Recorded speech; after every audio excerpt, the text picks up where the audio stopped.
प्रभूच्या आगमनामुळे त्याच्या लोकांना आनंद होतो व शांती मिळते. यावेळी आपण प्रार्थना करूया आणि आजच्या भक्तीची सुरुवात करूया. सर्वशक्तिमान खुदा परमेश्वर हुआ, हम आपके चरणों के पास आते हैं प्रभु जी. आपको धन्यवाद दें राजा, आज के इस नई सभा के लिए जो आपने हमारे शरीर में लिया है, ताकि हम आपके नाम की आराधना करें, आपके नाम की उपासना करें. खुदा बाप प्रभु जी, आज के दिन प्रभु जी जब हम इस भवन में इकट्ठा होते हैं, उन दिन खुदा प्रभु जी की हम अपने बोलों के द्वारा आपकी स्तुति कर पाए. हमारे हर एक प्रभु जी स्तुति को आप कबूल कीजिए. पिता परमेश्वर, आपका वचन कहता है कि जहाँ दो या तीन मेरे नाम से इकट्ठा होते हैं, उनके बीच में मैं उपस्थित हूँ. प्रभु जी, आज आपका आत्मा हमारे साथ है. अपनी अगुवाई में आप हमें लेकर चलिए. प्रभु जी, आने वाले क्रिसमस की जब हम तैयारी करते हैं, प्रभु हमारे साथ रहिए. हम सभी को आपके हाथों में सौंपते हैं. यीशु नासरी के नाम से मांगते हैं, सुनिए बड़ी दया से ग्रहण कीजिए. आमीन. यावेळी आपण सर्वांनी राहूया आणि देवाच्या महिमासाठी आपण काही गीतं आपण गाऊया. गीत नंबर 24, बिन तेरे मैं कुछ भी नहीं. ये जो छोटी पुस्तक है ये आपके पास में होगी, पर्सनल पुस्तक आप देख सकते हैं. गीत नंबर 24, बिन तेरे मैं कुछ भी नहीं, यहोवा मुझे तेरी जरूरत है. इस गीत को हम गाएंगे. बिन तेरे मैं कुछ भी नहीं, बिन तेरे मैं कुछ भी नहीं, यहोवा मुझे तेरी जरूरत है. यहोवा मुझे तेरी जरूरत है. प्यार तो करना इतना, प्यार तो करना इतना, अपने हाथों में मेरी सूरत है. यहोवा मुझे तेरी जरूरत है. यहोवा मुझे तेरी जरूरत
तेरा हो अभिषेक अमन के राजकुमार, तेरा हो अभिषेक अमन के राजकुमार, आज हमारे दिल में जन्म ले हे प्रभु यीशु महान, हे प्रभु यीशु महान, तेरा हो अभिषेक अमन के राजकुमार, आज हमारे दिल में जन्म ले हे प्रभु यीशु महान, हे प्रभु यीशु महान। क्रोध मेरा काहे तुझी थी,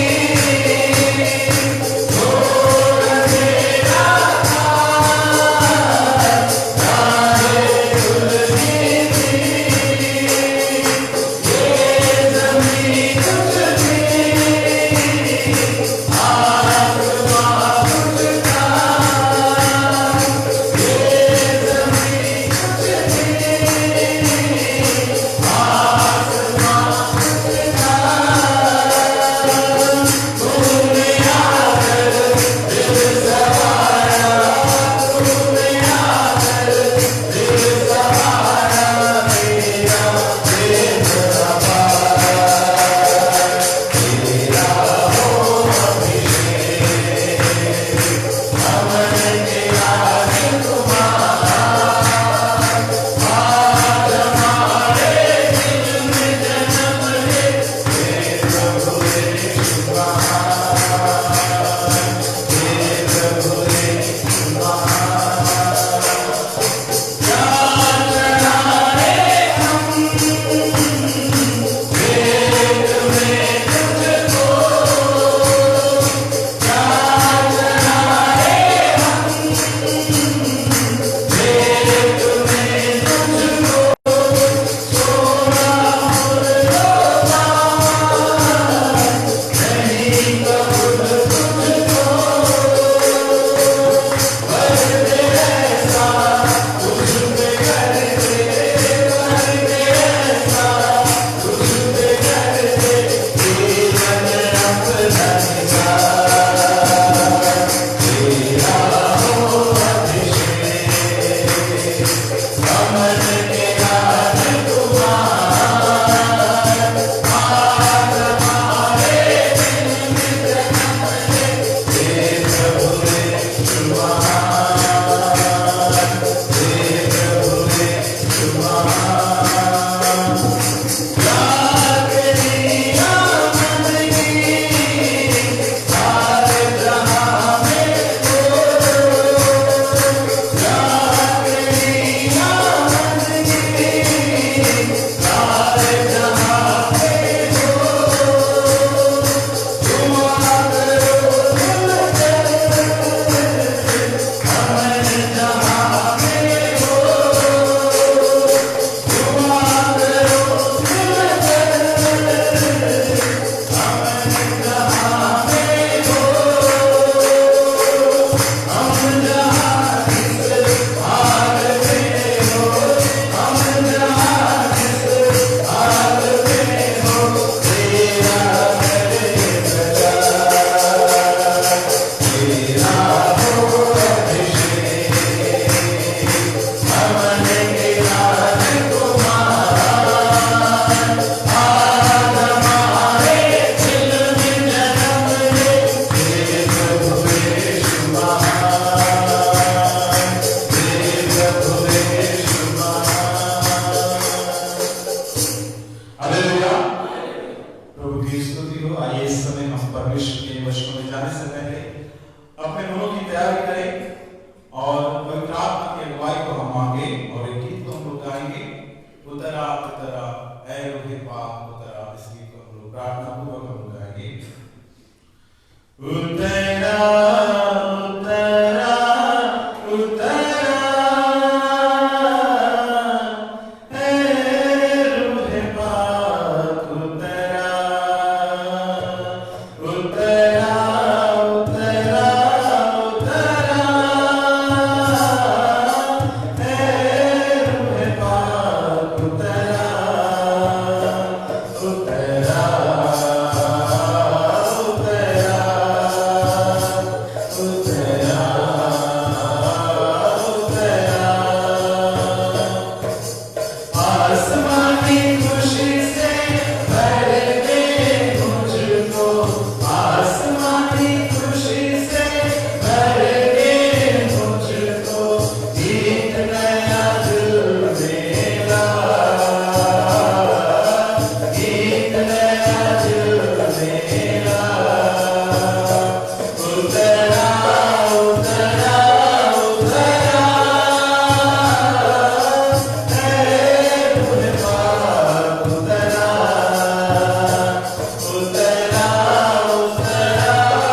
हालेलुया।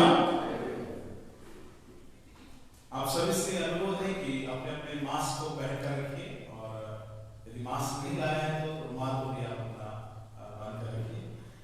आइए सभी हम परमेश्वर के वचन में हम जाने से पहले प्रार्थना करें और परमेश्वर की अगुवाई को हम आज के वचन के लिए हम मांगे। सर्वशक्तिमान खुदा परमेश्वर हुआ, हम आपको धन्यवाद देते हैं राजा, फिर एक बार आज के इस दिन के लिए जो आपने हमारे शुरू में दिया है।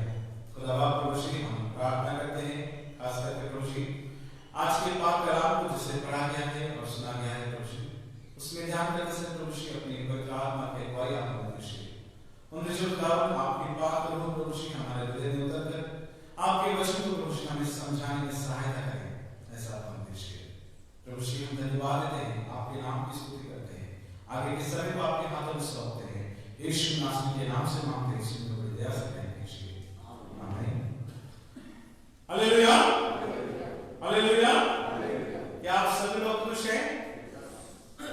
क्रिसमस नजदीक आ रहा है, बिल्कुल खुशी का मौका है।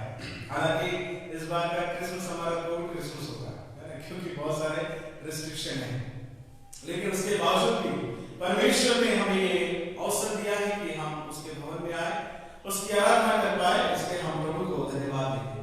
प्रियो, आज हमने जो रीडिंग्स हमने आज की ली है, विशेष करके लूका रचित सुसमाचार उसका पहला अध्याय 26 से लेकर 38 वचन जो हमने पढ़ा है, और आज का विषय जो हमारे सीएमआई के हिसाब से है वो इस प्रकार से है, The Lord's coming gives joy and peace to His people। प्रभु यीशु मसीह का आगमन उसके लोगों को शांति और आनंद देता है। प्रभु यीशु मसीह का आगमन उसके लोगों को शांति और आनंद देता है। मराठी में ऐसा दिया है की प्रभूच्या आगमनामुळे त्याचा लोकांना आनंद होतो व शांती मिळते। प्रभूच्या लोकांना आनंद होतो व शांती मिलते। प्रभु यीशु मसीह के आगमन के द्वारा जो है हम सभी को आनंद और शांति मिलता है। पिछले सप्ताह में हमने देखा कि प्रभु यीशु मसीह के आने के द्वारा जो लोग दबे हुए लोग हैं उनको एक नई आशा मिलती है करके हमने देखा। आज का विषय कहता है कि प्रभु यीशु मसीह के आगमन से उसके लोगों को शांति और आनंद प्राप्त होता है। गुड न्यूज क्या है? क्रिसमस का जो गुड न्यूज है या फिर गॉस्पेल का गुड न्यूज ये है कि परमेश्वर हमसे दूर नहीं है। हालेलुया। परमेश्वर हमसे दूर नहीं है, ये सबसे बड़ा गुड न्यूज है इस आने वाले क्रिसमस का। प्रियो, जब हम आने वाले 4 दिनों में हम क्रिसमस की तैयारी करते हैं, बस 4 या 5 दिन हमारे बचे हैं और हम फिर क्रिसमस का त्योहार मनाने वाले हैं। प्रभु यीशु मसीह के आगमन के उस आनंद को हम लोग मनाने वाले हैं। लेकिन प्रभु यीशु मसीह के आने से पहले परमेश्वर का वचन कहता है कि उसके आने के द्वारा उसके लोगों को आनंद और शांति प्राप्त होती है। उसके आने के द्वारा उसके लोगों को आनंद और शांति प्राप्त होती है। जैसा मैंने बताया कि परमेश्वर हमसे दूर नहीं है, ये सच्चाई है। परमेश्वर हमसे दूर नहीं है, परमेश्वर हमारे करीब आना चाहता है, परमेश्वर हमारे बीच में आना चाहता है। प्रभु यीशु मसीह का आगमन उसके लोगों को आनंद और शांति देता है। प्रभु यीशु मसीह परमेश्वर के रूप में, परमेश्वर का जो बेटा है, उसने मनुष्य का पुत्र बनकर मनुष्य के स्वरूप को धारण किया और हमारे बीच में हुआ है। ये आनंद का समाचार है कि स्वर्ग को छोड़कर वो परमेश्वर का पुत्र हमारे बीच में आया। और कब आया? जब सारा संसार जो है वो आशाहीन था, जब सारा संसार जो है उम्मीदों को खो चुका था, उस समय में परमेश्वर का पुत्र इस संसार में आया। आज के समय में अगर हम अपने चारों तरफ के वातावरण को देखते हैं तो हमको इस बात का एहसास हो सकता है कि चारों तरफ लोग अभी परेशान हैं, चारों तरफ लोग संकट में हैं। बीते हुए 9 महीने में या 10 महीने में लॉकडाउन के दौरान हम सभी लोग मायूस हो चुके थे, हम सभी लोग जो है इस महामारी के कारण हम परेशान हो चुके थे। और क्रिसमस एक नया होप हमें देता है, प्रभु यीशु मसीह का आगमन हमें एक नया होप देता है। आज का जो विषय है विशेष करके कहता है कि प्रभु यीशु मसीह का आगमन हमारे जीवन में आनंद और शांति लेकर आता है। जो टेक्स्ट हमने पढ़ा है यहाँ पर हम लोग देखते हैं मरियम के पास में जो परमेश्वर का जो स्वर्गदूत है गब्रिएल वहां पर आते हैं और गब्रिएल आकर उनसे क्या कहते हैं? हम लोग पढ़ेंगे उस वचन को 26, 27 और 28 वचन हम लोग पढ़ेंगे।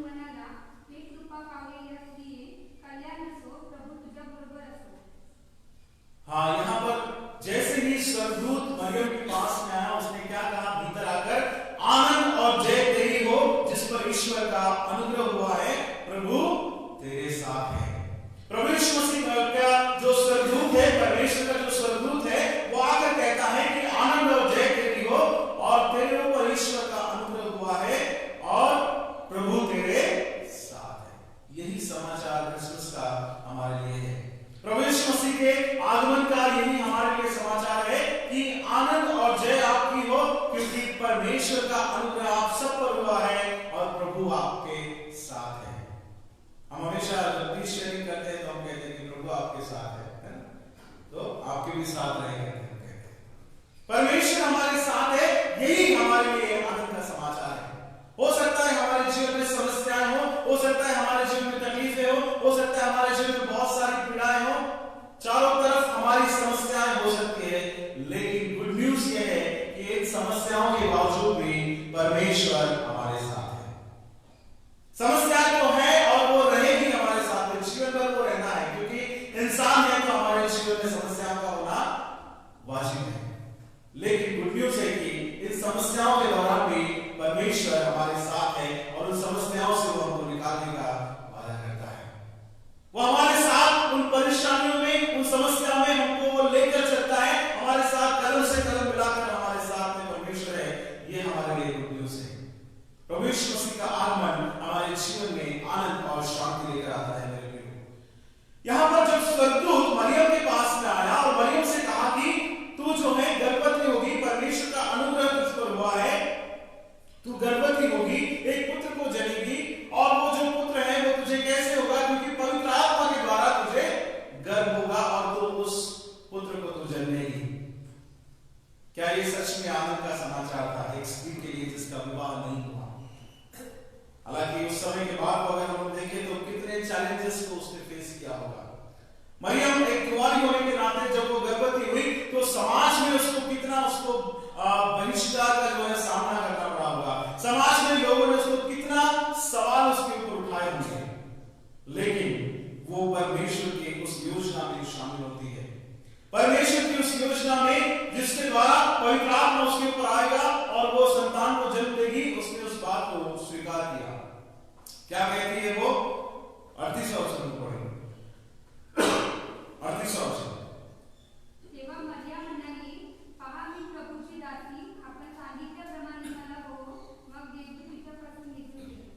हाँ, मरियम ने कहा, देख मैं प्रभु की दासी हूं, मुझे तेरे वचन के अनुसार हो। तब स्वर्गदूत उसके पास से चला गया। परमेश्वर ने जो उससे मांग की, उसने उस बात को कबूल किया और उसने कहा कि मैं प्रभु की दासी हूं, परमेश्वर की मैं दासी हूं और जो परमेश्वर चाहता है वो मेरे जीवन में पूरा हो। जो सच्चा आनंद, सच्ची शांति कहां हमें मिलती है मेरे प्रियो? जब परमेश्वर की इच्छा हमारे जीवन में पूरी होती है। आज का जो विषय हमसे कहता है कि प्रभु यीशु मसीह का आगमन हमारे जीवन में आनंद और जो है शांति लेकर आता है। हर एक व्यक्ति जो इस संसार में है, ये बहुत स्वाभाविक है कि हम आनंद की तलाश में हम रहते हैं। हमको लगता है कि हमारे जीवन में आनंद हो। कितने लोग यहाँ पर मौजूद है जिनको लगता है कि हमारे जीवन में सदा दुखी रहे? कोई ऐसा है जिसको लगता है कि हमारे जीवन में सदैव दुख रहे? मुझे नहीं लगता कि संसार में कोई एक ऐसा व्यक्ति होगा जो कहेगा कि मेरे जीवन में हमेशा दुख होना चाहिए। हर कोई ये चाहता है कि उसके जीवन में आनंद हो, हर कोई चाहता है उसके जीवन में शांति हो। और शांति और आनंद का जो है पाने की चाहत रखना, ये कोई गुनाह नहीं है, ये कोई जो है गलत बात नहीं, क्योंकि हर इंसान चाहता है उसके जीवन में आनंद और शांति मिले। और परमेश्वर का समाचार, शुभ समाचार यही कहता है कि आपको आनंद और जय प्राप्त हो। मरियम के पास में आकर स्वर्गदूत ने कहा, आनंद और जय प्राप्त हो। आनंद हमें किन किन बातों में मिल सकता है? ये प्रश्न हमको अपने आप से पूछना है। कुछ लोगों को पीने में आनंद मिलता है, मिलता है कि नहीं मिलता है? जो पीने वाले से काफी कुछ है, उनको पीने में आनंद मिलता है। कुछ लोगों का स्वभाव लड़ाई करना, तो उनको लड़ाई करने में आनंद होता है। कुछ लोगों का जो स्वभाव है धन के पीछे भागना, उसमें उनको आनंद मिलता है। जितना धन प्राप्त हो उसमें उनको धन में वो आनंद को तलाशते हैं। कुछ लोगों को पद चाहिए और पद की भूख जो है उनको लगी होती है और उसके पीछे लगे होते हैं और पद को पाने में उनको आनंद मिलता है। और कुछ लोग जो है वो अपने आप के लिए जीना चाहते हैं, केवल दूसरों की सेवा नहीं करना चाहते, स्वार्थ में उनको आनंद प्राप्त होता है। लेकिन ये जो आनंद है वो परमेश्वर का आनंद है। हालांकि जो संसारी जो आनंद है उसका हम आनंद नहीं कह सकते, वो केवल खुशियां है ना? खुशी और आनंद में बहुत फर्क है। जॉय एंड हैप्पीनेस है ज्यादा बढ़कर है। कुछ लोगों को कुछ कुछ काम करने में खुशी मिलती है, मैंने ये किया मुझे खुशी मिली, या मुझे ये मिला मुझे खुशी हुई। कुछ कुछ लोगों को ऐसा लगता है कि आनंद का मतलब ये है कि अगर हमने जीवन में जो लक्ष्य रखा है उसको हमने पा लिया तो हमारे लिए बहुत ही आनंद और गर्व की बात है करके हम लोग सोचते हैं। कुछ लोगों को ऐसा लगता है कि जो उनको जरूरत की चीजें उनको मिल गई तो वही उनके जीवन में उनको आनंद देती है। नहीं, लेकिन परमेश्वर का आनंद उससे भी बड़ी चीज है। परमेश्वर का आनंद जो है हमको हर एक दैनिक जीवन में हमको मिलता है। हर रोज के जो रोजमर्रा के जीवन में हम लोग हर सर्कमस्टेंस में जहां पर परमेश्वर का इच्छा पूरी होता है, जहां पर परमेश्वर मसीह हमारे बीच में, हमारे रिश्तों के बीच में, वहां पर सच्चा आनंद हमें प्राप्त होता है। मेरे वचन कहता है कि परमेश्वर मसीह का आगमन हमारे जीवन में आनंद और शांति लेकर आता है। खुशियां हमको कहीं पर भी मिल जाएंगी, लेकिन आनंद केवल हमको कहां मिलेगा? परमेश्वर के घर में आने के बाद। भजन संहिता में लिखा हुआ है, जब किसी ने ये मुझसे कहा मैं तो प्रभु के घर को चला, फिर क्या हुआ? मेरा मन क्या करने लगा? मेरा मन झूमने लगा, मेरा मन आनंदित हुआ। जब किसी ने कहा कि मैं प्रभु के घर को मैं जा रहा हूं, वो जो भजन है बहुत सुंदर भजन है, वो भजन बहुत सुंदर है। क्यों? क्योंकि रास्ते से जाने वाले लोग कहते थे कि चलो हम प्रभु के घर को चल रहे हैं, आप भी हमारे साथ में चलो। हालेलुया। कितने लोग आज आते समय, आप लोग चर्च में आते समय आपको रास्ते पे लोग मिले और आपने बोला कि मैं तो प्रभु के घर को चला, चलो मेरे साथ। कितने लोगों ने हमने कहा? कोई मिला होगा आपको रास्ते पर? कोई तो दिखा होगा आपका पड़ोसी जो चर्च में नहीं आ रहा है, आपके आसपास वाला जो चर्च में नहीं आना चाहता, जो परमेश्वर के भवन से दूर है। आपको मौका था, आप कह सकते थे कि चलो मैं तो प्रभु के घर को चला। हालांकि उनका रिस्पॉन्स अलग होगा, है ना? भजन का लिखने वाला कहता है मेरा मन आनंदित हुआ, मेरा मन झूमने लगा। लेकिन गांव में आपने लोगों को बताया होगा, वो बोले मुझे तो कपड़े धोना है, नल आने वाले हैं, नल आने वाले हैं या कपड़े धोना है। दिस इज द थिंग्स, है ना? ये जो चीजें हैं जो हमको रोके रखती है परमेश्वर के भवन में जाने से। क्यों? क्योंकि हम लोग हमारे रोज की समस्याओं में इतने उलझे हैं कि हम उस परमेश्वर के आनंद को हम पाना नहीं चाहते। परमेश्वर के भवन को जाने से हमारा मन आनंदित होता है। यह आनंद हमको संसार में नहीं मिलेगा, यह आनंद हमको संसारिक चीजों में हमको नहीं मिलेगा। नशा करने वाले को जब तक वो नशा करता है तब तक उसको आनंद है, क्रेज में वो रहता है ना, झूमते रहता है। नशा उतर गया तो उसका वो भी खत्म। हर एक व्यक्ति जो कोई शौक वो करता है, उस शौक में उसको थोड़ी ही देर का खुशी उसको प्राप्त होता है, लेकिन सच्ची खुशी, सच्चा आनंद केवल परमेश्वर की संगति में है। हर साल जब यहूदी लोग, इस्राएली लोग, जब वो परमेश्वर के भवन में अपनी भेंटों को चढ़ाने जाते थे और रास्ते से यरूशलेम के मंदिर को जाते जाते रास्ते में जितने गांव होते थे, जितने नगर होते थे, वहां रास्ते से वो गाना गाते हुए जाते थे कि मैं प्रभु के घर को मैं जा रहा हूं। और जब वो गाना गाते थे लोग सुनते थे और सुनकर उनको आनंद मिलता था कि कम से कम हम नहीं जा पा रहे लेकिन लोग जा रहे। तो वो क्या करते थे? अपनी भेंटों को उनके पास में दे देते थे, या कुछ लोग रास्ते में उनके साथ में जुड़ जाते थे कि चलो हम भी प्रभु के घर को चलते हैं। प्रियो, हमारे जीवन में आनंद कैसे मिलेगा? हमारे जीवन में आनंद अगर हमें मिलना है तो कुछ बातें मैं आपके सामने आज रखना चाहता हूं।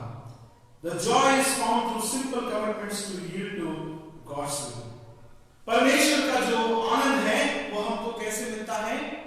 पहली बात, छोटा सा हमको अपने जीवन में बदलाव लाना है कि अपने आप को हमको परमेश्वर की इच्छा में सौंपना है, तो हमें आनंद प्राप्त होता है।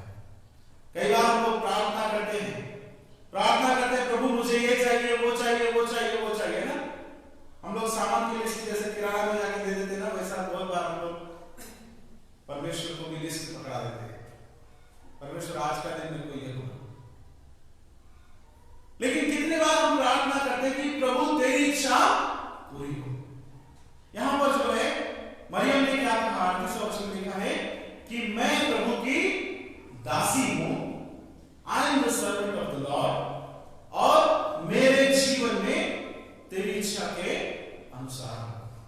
प्रियो, हमारे जीवन में आनंद तब प्राप्त होता है जब हम अपने जीवन में परमेश्वर की इच्छा को पूरी करते हैं।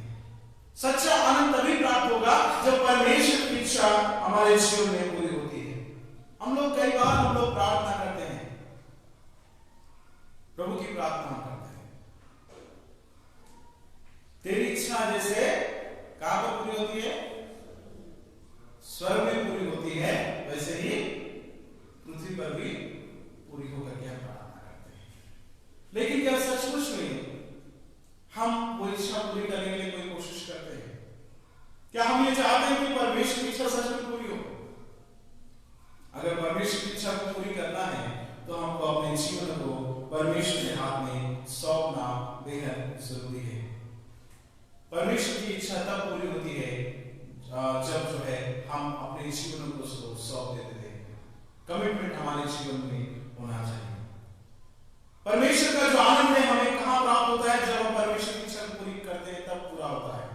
परमेश्वर का आनंद कब पूरा होता है? जब हम हमारे जीवन में जो है, जहां पर हम लोगों के साथ में कॉमन स्पेस में, जब हम लोगों के साथ में मिलकर रहते हैं, हम अपने स्वार्थ को जब हम त्याग देते हैं, तब परमेश्वर की इच्छा पूरी होती है। पहली बात मैंने बताया कि जब हम अपने आप को परमेश्वर को सौंप देते हैं, परमेश्वर की इच्छा के अनुसार चलते हैं, तो परमेश्वर का आनंद हमारे जीवन में प्राप्त होता है। दूसरी बात, परमेश्वर का आनंद कैसे हमारे जीवन में आएगा? जब हम अपने स्वार्थ को त्याग देंगे। हमारे जीवन में हमको स्वार्थ को त्यागना बेहद जरूरी है। सेल्फ इंटरेस्ट जिसको हम कहते हैं। क्रिसमस के लिए जब हम तैयार हो रहे हैं, अपने जीवन से हमको स्वार्थ को त्यागना बेहद जरूरी है। कई बार हम अपने स्वार्थ को लेकर ही हम लोग चलते हैं। हम परमेश्वर का क्या इच्छा है और परमेश्वर लोगों की भलाई हमारे द्वारा कैसे करना चाहता है, ये हम भूल जाते हैं। लेकिन मुझे क्या मिलेगा, इसमें मेरा क्या फायदा होगा, क्रिसमस आ रहा है तो मुझे क्या मिलना चाहिए उसमें, वो स्वार्थ हम लोग कई बार हम लोग लेकर चलते हैं। सेल्फ इंटरेस्ट और स्वार्थ के कारण हमको आनंद नहीं मिलता। स्वार्थ के कारण हमको आनंद नहीं मिलता, क्योंकि हमारे दैनिक जीवन में हम खुद के बारे में हम लोग ज्यादा सोचते हैं, अपने स्वार्थ को लेकर चलते हैं। अगर सच्चा आनंद हमें पाना है तो स्वार्थ को हमें त्यागना बेहद जरूरी है। प्रभु यीशु मसीह ने अपने स्वार्थ को त्याग दिया। वो परमेश्वर का पुत्र था, उसको क्या जरूरत थी संसार में आने की? क्या जरूरत थी कि स्वर्ग के उस ऐश्वर्य को छोड़कर, उस ऐश्वर्य को छोड़कर इस पृथ्वी में आकर तकलीफें उठाना, मनुष्यों के बीच में आकर चरनी में जाकर पैदा होना और वहां पर जो है ऐसे परिस्थितियों में इन कठिनाइयों का सामना करके हम सबके लिए अपने प्राणों का त्याग देना, क्रूस पर जो है वेदना को सहना, क्या जरूरत थी उसको? उसने अपने स्वार्थ को त्यागा हमारे लिए। मेरे प्रियो, अगर हमको आनंद प्राप्त करना है तो हमारे जीवन में स्वार्थ को त्यागना बेहद जरूरी है। पहले अपने आप को परमेश्वर की इच्छा के लिए सौंपना है, दूसरी बात अपने स्वार्थ को त्यागना है, और तीसरी बात हम देखते हैं कि प्रभु का आनंद हमें कैसे मिलेगा? By serving others. By serving others. Christmas आ रहा है तो हम लोग कई बार सोचते हैं कि मैं कौन से कपड़े खरीदूंगा, है ना, कैसे कपड़े मुझे लेना है, मेरे लिए कैसे लेना है, मेरे बच्चों के लिए कैसे लेना है, मेरी पत्नी के लिए कैसे कपड़े, है ना, कौन से मॉल में हम लोग जाकर शॉपिंग करेंगे, कौन कौन से व्यंजन हम लोग बनाएंगे, खाने के लिए कौन कौन से पकवान बनाएंगे। लेकिन क्रिसमस का समाचार दूसरों को दिलाना है।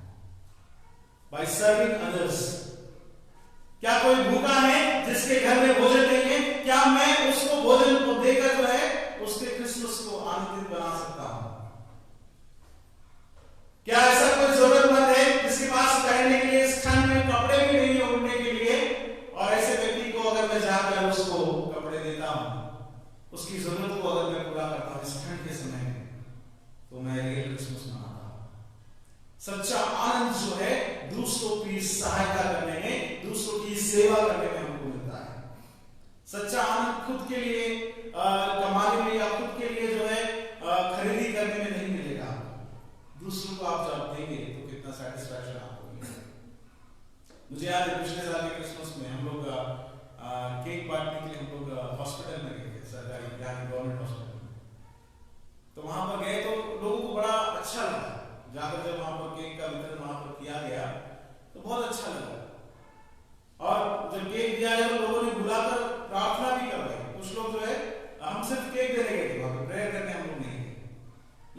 अच्छा लगा, उन्होंने कहा कि हमारे लिए प्रार्थना भी, क्योंकि वो लोग बीमार हैं, उनको पूछने वाला कोई नहीं। लेकिन ऐसे जगह पर जब हम जाकर कुछ देते हैं, जो भी हमको परमेश्वर ने दिया है, अगर अपनी खुशी में उनको शामिल करते हैं तो वो लोग भी आनंदित होते हैं।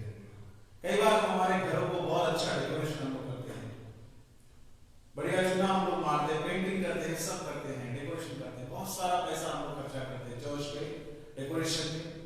लेकिन इस क्रिसमस के समय क्या हम किसी के घर को, जिसके घर में भोजन नहीं है, उसको हम क्या वो भोजन देकर हम वो आनंद को हम उसको दे सकते हैं? क्योंकि उसको देने के द्वारा वो आप उसके लिए नहीं कर रहे, आप अपने आनंद के लिए कर रहे हैं, आपको वो आनंद मिलेगा, परमेश्वर आपको आशीष देगा। कई बार ये कॉन्सेप्ट हमको समझ में नहीं आता, लोगों के दिमाग में नहीं घुसता। कितने बार बताया कि दूसरों को देने के द्वारा आनंद मिलता है, लेकिन हमको लगता है दूसरों को देने से हमारा काम हो जाएगा, हमारा कितना कम, अरे बाप रे इतना कैसे देंगे, ये तो हमारे बजट के बाहर है।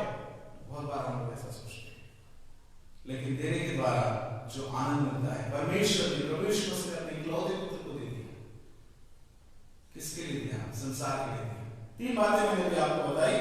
हमको अपने आप को परमेश्वर की इच्छा को सौंपना है, अपने स्वार्थ को हमें भूलना है और दूसरों की हमको सेवा करना है। चौथी बात हम देखते हैं, आखिरी बात जो है, joy is experience where Christ presence is affirmed. आनंद तब प्राप्त होता है जब हम प्रभु यीशु मसीह की मौजूदगी को हम क्या करते हैं? जान पाते हैं। When we affirm that, प्रभु यीशु मसीह की मौजूदगी हम कहां देख सकते हैं? प्रभु यीशु की मौजूदगी जो है कई बार जो है हमारे घरों में नहीं होती। प्रभु यीशु मसीह की मौजूदगी कई बार हो सकता है बिल्डिंग में नहीं होगी। प्रभु यीशु मसीह की मौजूदगी कहां पर होगी?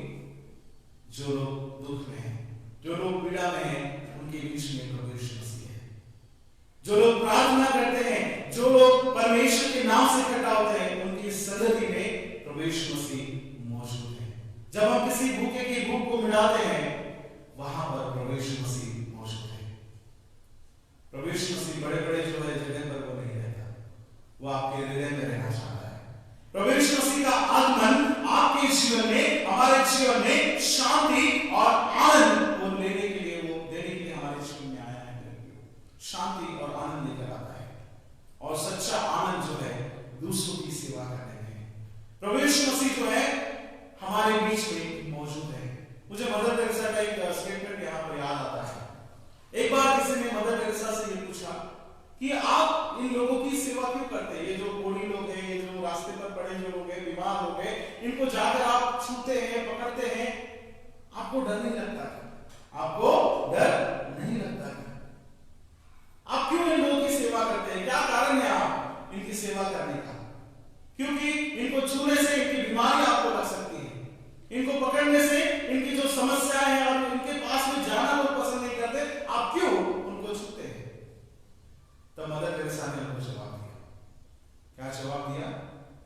आई सी क्राइस्ट इन देम। मैं इनके अंदर में किसको देखती हूं? यीशु मसीह को देखती हूं। इन बीमारों में, इन कुष्ठ रोगियों में, इन समस्या से भरे हुए लोगों में मैं किसको देखती हूं? प्रभु यीशु मसीह को देखती हूं। और जहां प्रभु यीशु मसीह आपको दिख गया, वहीं पर आपके जीवन में आनंद है। हालेलुया। जहां प्रभु यीशु मसीह आपको मिल गया, वहां आपके जीवन में आनंद है। आनंद हमको अलग अलग इधर उधर नहीं मिलेगा। हमारे जीवन में कब मिलेगा आनंद?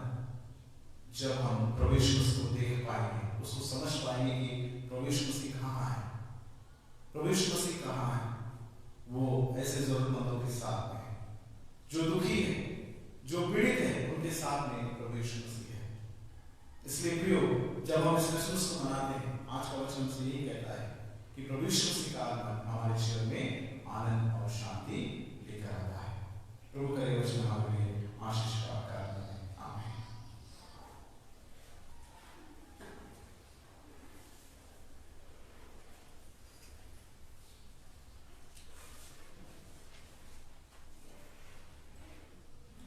आइए इस समय हम आज की जो सूचनाएं हैं उसे सुनेंगे, और मैं निवेदन करूंगा सेक्रेटरी रोशन से सामने आकर आज की सूचनाओं को हमारे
क्योंकि जो रिस्ट्रिक्शन है गवर्नमेंट की तरफ से जो दी गई है उसके कारण हम लोगों ने इस बार कैंसिल किया है। लेकिन आने वाला क्रिसमस अगला साल हम इसको दोगुने उत्साह के साथ मनाएंगे और जरूर हम लोग करेंगे। तो इस बात का आप नोट लीजिए कि ऑफिशियल चर्च की तरफ से कोई भी कैरल आपके घर पर नहीं आने वाली है। क्रिसमस की जो भक्ति है वो चर्च ग्राउंड पर यहाँ पर होगी और आप सभी लोग इसमें शामिल हो सकते हैं। केवल जो गाइडलाइन दी है 65 साल के ऊपर वालों को और 10 साल के नीचे वालों को घर पर रहने की सलाह दी गई है।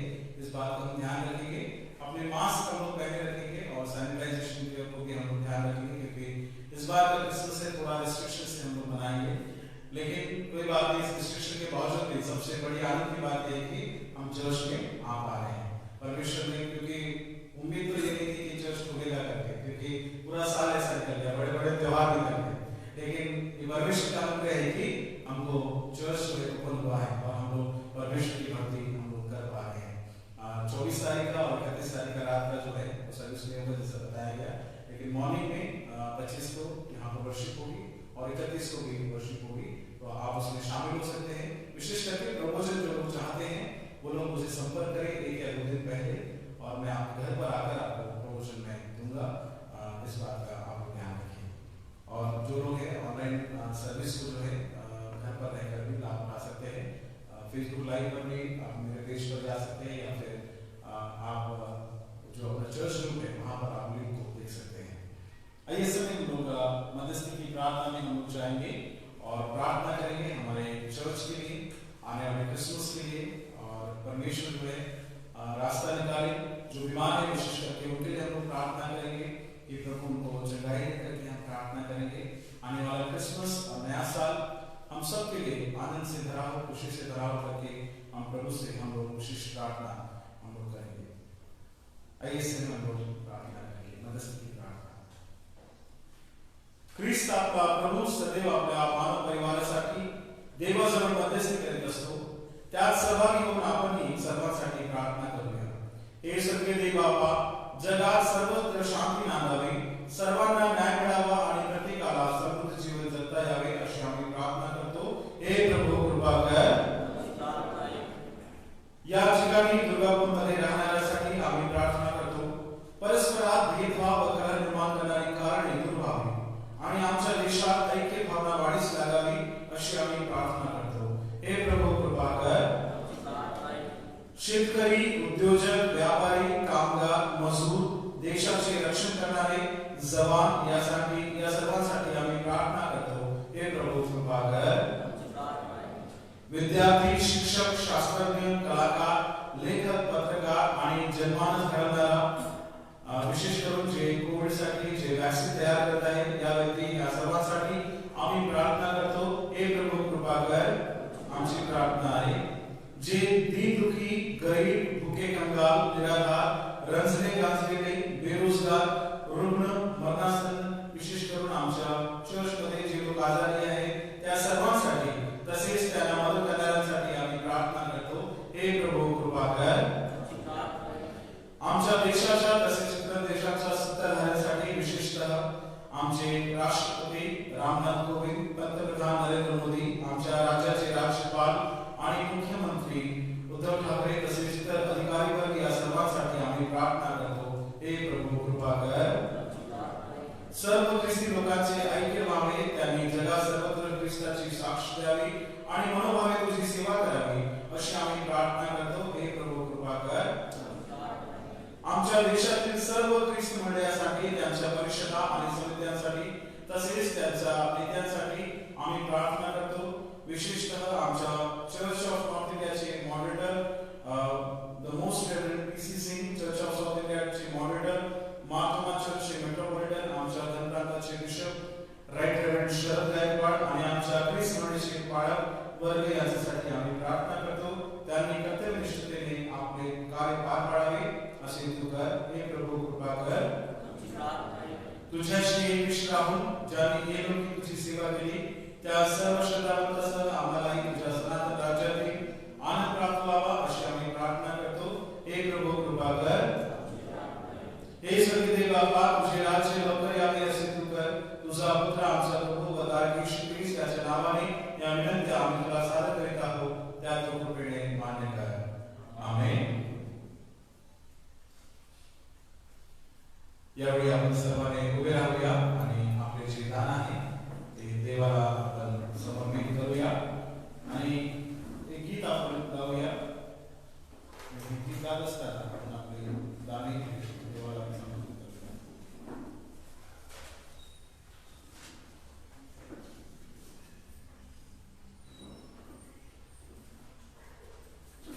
देवराया आम्ही जीना दया करायचे हात आपण गाऊया आणि हा गाव गीत गात असताना देवाला आपले जे दान दोनशे 38 नंबरचं गीत आहे देवराया आम्ही सुरू करा.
सर्वशक्तिमान दयालु खुदा परमेश्वर यहोवा हम आपको धन्यवाद देते हैं। विशेष करके हम प्रार्थना करते हैं प्रभु जी आपके भवन में इस समय में जो भेंटें लाई गई है प्रभु जी उसे आप आशीष कीजिए। जो दान प्रभु जमा किया है उसे आप आशीष कीजिए। पिता परमेश्वर जिन्होंने दिया है उन सभी का आप आशीष कीजिए। जिन्होंने नहीं दिया प्रभु जी उन्हें आप आशीष कीजिए और देने का बंदिश कीजिए। प्रभु जी हम प्रार्थना करते हैं विशेष करके तमाम नेमतों के लिए तमाम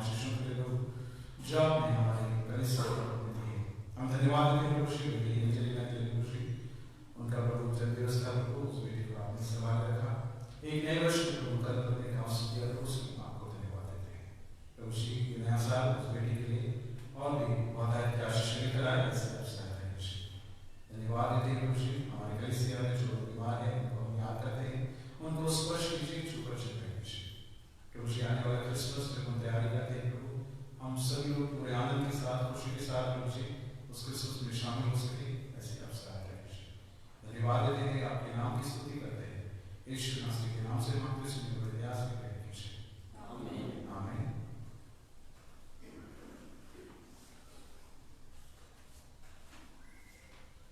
या बड़ी आपल्या सर्वांनी उभे राहूया आणि आपल्या प्रभू येशू ख्रिस्ताने शिकवलेली प्रार्थना आपण सर्वजण एकत्र करूया।